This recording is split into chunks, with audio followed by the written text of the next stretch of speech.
देवियों और सज्जनों, नमस्कार, आदाब, सत श्री अकाल। मैं आपका दोस्त सांखला कौशिक आज के इस ज्ञानवर्धक सफर में आपका हार्दिक अभिनंदन करता हूँ। क्या आप जानते हैं कि हमारे देश की आत्मा कहाँ बसती है? यह बसती है हमारी नदियों की कलकल करती धाराओं में, उन लहरों में जो सदियों से इस भूमि को सींचती आई हैं, और उन घाटों पर जहाँ अनगिनत कहानियां जन्मी और पली बढ़ी हैं। ये नदियां महज पानी के स्रोत नहीं है, बल्कि ये हमारी सभ्यता की जीवन रेखा है, हमारी संस्कृति की धमनियां हैं और हमारी आस्था का केंद्र है। आज हम सब मिलकर एक ऐसी यात्रा पर निकलेंगे जहां हम भारत की कुछ प्रमुख नदियों के उद्गम से लेकर उनके संगम तक की कहानी को जानेंगे, उनकी विशेषताओं को समझेंगे और उनके महत्व को महसूस करेंगे। तो क्या आप तैयार हैं इस अद्भुत यात्रा के लिए? कंप्यूटर जी से अनुरोध है कि ज्ञान का यह प्रवाह शुरू किया जाए। आज का हमारा विषय है भारत की प्रमुख नदियां और उनकी विशेषताएं। हम जानेंगे कि कैसे हिमालय की गोद से निकलकर कोई धारा देवी बन जाती है, कैसे कोई नदी पूरे दक्षिण भारत की प्यास बुझाती है और कैसे ये नदियां लाखों करोड़ों लोगों के जीवन का आधार है। यह सफर सिर्फ भूगोल का नहीं, बल्कि इतिहास, संस्कृति और आध्यात्म का भी होगा। चलिए बिना किसी और विलंब के इस ज्ञान के महासागर में अपनी पहली डुबकी लगाते हैं। इस यात्रा में हम गंगा की पवित्रता से लेकर ब्रह्मपुत्र के विशाल विस्तार तक और यमुना के ऐतिहासिक तटों से लेकर गोदावरी और नर्मदा के गौरवशाली प्रवाह तक का सफर तय करेंगे। प्रत्येक नदी की अपनी एक अनूठी कहानी है, अपना एक विशेष चरित्र है जो उसे दूसरों से अलग बनाता है। हम इन सभी पहलुओं को करीब से देखेंगे और यह समझने की कोशिश करेंगे कि ये नदियां क्यों हमारे लिए इतनी पूजनीय और महत्वपूर्ण हैं। तो अपनी कुर्सी की पेटी बांध लीजिए, क्योंकि ज्ञान का यह विमान अब उड़ान भरने के लिए तैयार है। देवियों और सज्जनों, हमारी सूची में सबसे पहला नाम उस नदी का है जिसे हम सिर्फ नदी नहीं बल्कि मां कहकर पुकारते हैं। जी हाँ, हम बात कर रहे हैं पतित पावनी, मोक्षदायिनी मां गंगा की। इनका उद्गम होता है हिमालय की ऊंची बर्फीली चोटियों में स्थित गंगोत्री ग्लेशियर से, जहां यह भागीरथी के नाम से अपनी यात्रा आरंभ करती है। देवप्रयाग में जब भागीरथी और अलकनंदा का संगम होता है, तब जन्म होता है उस दिव्य धारा का जिसे हम और आप गंगा के नाम से जानते हैं।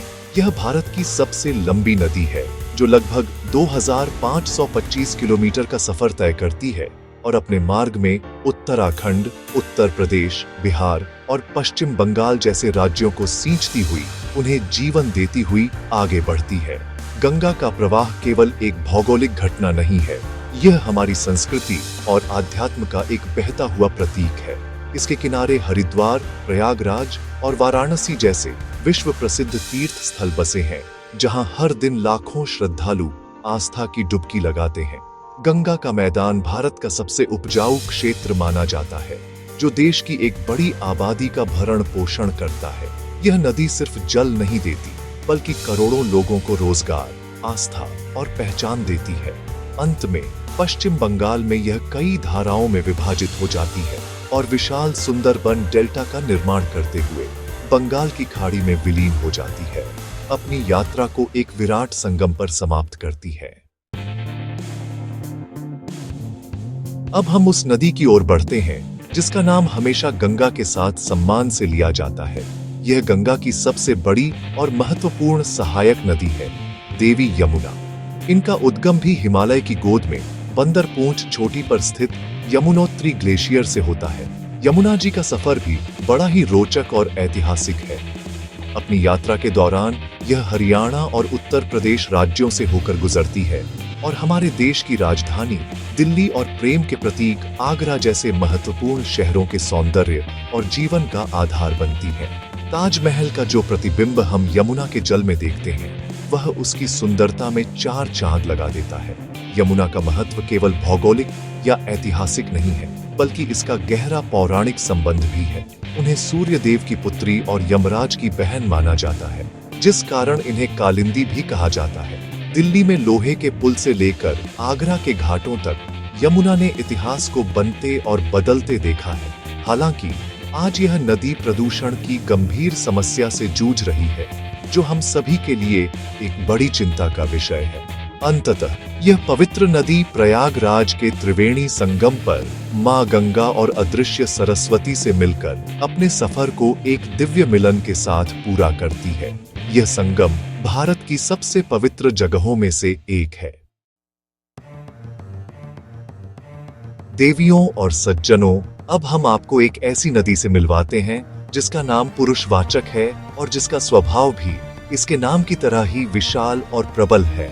हम बात कर रहे हैं ब्रह्मपुत्र नदी की, जिसे ब्रह्मा का पुत्र कहा जाता है। इस अंतरराष्ट्रीय नदी का जन्म तिब्बत के कैलाश पर्वत के पास चेमायुंगडुंग ग्लेशियर में होता है, जहां इसे सांगपो के नाम से जाना जाता है, जिसका अर्थ है शोधक। यह नदी तिब्बत के सूखे पठारों पर एक शांत धारा के रूप में बहती है, लेकिन जैसे ही यह अरुणाचल प्रदेश में भारत में प्रवेश करती है, इसका रूप पूरी तरह बदल जाता है। यहाँ इसे सियांग और फिर दिहांग नाम मिलता है। असम की घाटी में प्रवेश करते ही यह नदी एक विशाल और शक्तिशाली ब्रह्मपुत्र का रूप ले लेती है।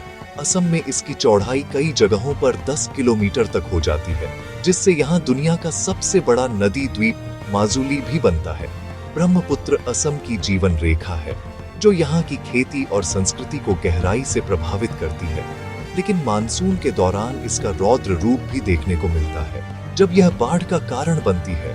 भारत में अपनी यात्रा पूरी करने के बाद यह बांग्लादेश में प्रवेश करती है, जहाँ इसे जमुना कहा जाता है, और अंत में पद्मा यानी गंगा से मिलकर बंगाल की खाड़ी में समा जाती है। इसकी यात्रा विविधता और शक्ति का एक अनूठा संगम है।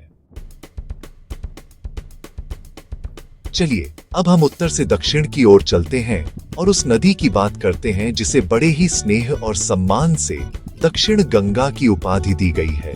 जी हाँ, हम बात कर रहे हैं प्रायद्वीपीय भारत की सबसे लंबी और महत्वपूर्ण नदी गोदावरी की। इसका उद्गम महाराष्ट्र के नासिक जिले में त्र्यंबकेश्वर की पहाड़ियों से होता है। यहाँ से निकलकर यह लगभग 1465 किलोमीटर का लंबा सफर तय करती है और महाराष्ट्र, तेलंगाना और आंध्र प्रदेश जैसे राज्यों को अपने पवित्र जल से सिंचित करती है। गोदावरी नदी का बेसिन भारत के सबसे बड़े नदी बेसिन में से एक है। गोदावरी का सांस्कृतिक और धार्मिक महत्व भी बहुत गहरा है। इसके तट पर नासिक और भद्राचलम जैसे कई प्राचीन मंदिर और तीर्थ स्थल स्थित हैं। नासिक में हर 12 साल में लगने वाला कुंभ मेला गोदावरी के तट पर ही आयोजित होता है, जो करोड़ों श्रद्धालुओं को आकर्षित करता है। इस नदी को इसकी विशालता और पवित्रता के कारण ही वृद्ध गंगा या दक्षिण गंगा कहा जाता है। अपनी यात्रा के अंत में यह नदी कई धाराओं में बंटकर आंध्र प्रदेश में एक बड़े डेल्टा का निर्माण करती है और फिर बंगाल की खाड़ी में विलीन हो जाती है। यह नदी दक्षिण भारत के लिए वही महत्व रखती है जो उत्तर भारत के लिए गंगा का है। देवियों और सज्जनों, हमारी आज की यात्रा की अंतिम पड़ाव है मध्य भारत की हृदय रेखा, मां नर्मदा। यह एक ऐसी अनोखी नदी है जो भारत की अधिकांश प्रमुख नदियों के विपरीत पूर्व से पश्चिम की ओर बहती है। नर्मदा का उद्गम मध्य प्रदेश के अनूपपुर जिले में स्थित अमरकंटक की मैकल पर्वत श्रृंखला से होता है। इसे रेवा के नाम से भी जाना जाता है और इसकी महिमा का गुणगान हमारे कई पुराणों और ग्रंथों में किया गया है। यह नदी एक रिफ्ट घाटी से होकर बहती है, जो इसके उत्तर में विंध्य पर्वत और दक्षिण में सतपुड़ा पर्वत के बीच स्थित है। यह दृश्य अत्यंत ही मनमोहक होता है। नर्मदा की यात्रा में कई खूबसूरत झरने और संगमरमर की चट्टानें देखने को मिलती हैं, जिनमें जबलपुर के पास भेड़ा घाट का धुआंधार जलप्रपात विश्व प्रसिद्ध है। नर्मदा को मध्य प्रदेश और गुजरात की जीवन रेखा कहा जाता है, क्योंकि यह इन दोनों राज्यों में सिंचाई और पीने के पानी का मुख्य स्रोत है। इस पर बना सरदार सरोवर बांध भारत की सबसे बड़ी जल परियोजनाओं में से एक है। कहा जाता है कि नर्मदा के पत्थर में भी प्राण होते हैं और यहाँ पाए जाने वाले शिवलिंग, जिन्हें बाणलिंग कहते हैं, स्वयं सिद्ध माने जाते हैं। लगभग 1312 किलोमीटर का सफर तय करने के बाद यह गुजरात के भरूच के पास खंभात की खाड़ी में अरब सागर से मिल जाती है। तो देवियों और सज्जनों, यह थी हमारी आज की यात्रा भारत की कुछ प्रमुख नदियों के साथ। हमने देखा कि कैसे गंगा आस्था का सागर है तो ब्रह्मपुत्र शक्ति का प्रतीक। हमने यमुना के ऐतिहासिक तटों को छुआ और गोदावरी की विशालता को महसूस किया और अंत में नर्मदा की शांत और पवित्र धारा में डुबकी लगाई। ये नदियां सिर्फ पानी की धाराएं नहीं हैं, ये हमारे देश की धड़कन है, हमारी संस्कृति की पहचान है और हमारे भविष्य का आधार है। इनका संरक्षण करना, इन्हें स्वच्छ रखना हम सभी का परम कर्तव्य है, क्योंकि अगर ये नदियां जीवित हैं तभी हमारी सभ्यता जीवित रहेगी। इस ज्ञानवर्धक सफर में मेरा साथ देने के लिए मैं सांखला कौशिक आप सभी का तहे दिल से धन्यवाद करता हूँ। आपकी उपस्थिति ने इस यात्रा को और भी सार्थक बना दिया। मुझे उम्मीद है कि आपको आज कुछ नया सीखने और जानने को मिला होगा। ज्ञान का यह प्रवाह यहीं समाप्त नहीं होता, ये तो बस एक शुरुआत है। हम भविष्य में भी ऐसे ही रोचक विषयों पर चर्चा करने के लिए फिर मिलेंगे। तब तक के लिए सीखते रहिए और अपने ज्ञान को बढ़ाते रहिए। जाने से पहले मैं आपसे एक छोटा सा अनुरोध करना चाहूंगा।